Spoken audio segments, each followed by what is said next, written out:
She was taken from her home, tied up, assaulted, and left for dead. Those are the allegations laid out in court today about the horrors a little girl faced while trapped inside this freezing, filthy basement. Good evening. I'm Andrew Kinsey. And I'm Yolanda Harris. We want to warn you, the details revealed in that courtroom today are disturbing. Charles Castle is charged in the case. Authorities say he abducted the girl last November. Deputies found her alive in an abandoned house just miles from her Hardin County home. 10 TV's Brittany Bailey joined us live from the courthouse. And Brittany, today you heard testimony from the girl's parents. That's right, Yolanda. We did hear from both parents on the stand today, and we also learned that today is the little girl's 8th birthday. The parents talked about what they went through when they found out their little girl had been kidnapped and what she has been through since she was found. And speaking of birthdays, we also found out today that November 10th, the day that the little girl was kidnapped, was also Charles Castle's birthday.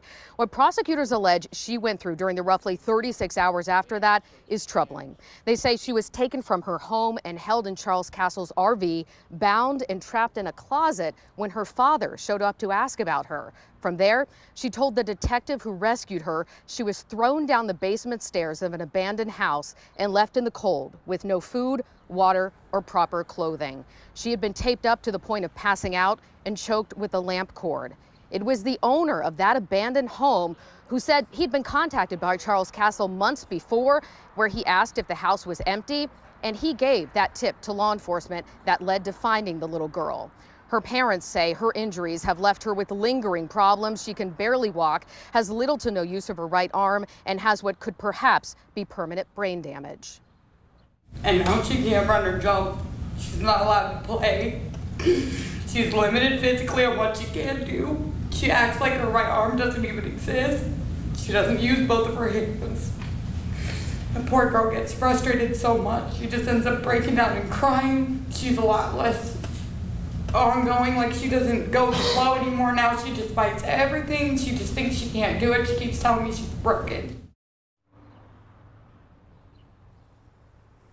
Now, we also learned today that yesterday Charles Castle withdrew his not guilty by insanity plea. Now he's simply pleading not guilty. And one of the arguments the defense is sure to make is that Charles Castle was not the man who did this. In fact, that's what the defense attorney did say today, that while these crimes are horrific, it wasn't her client who's responsible. And one of the sticking points will likely be this. The detective on the stand today testified that when he rescued the little girl, she says her captor was named Charlie and used that name several times. The detective said he will remember that forever. So certainly it was the name Charlie she used. And by all accounts we've heard in court so far, Charles Castle has simply been known as Chuck.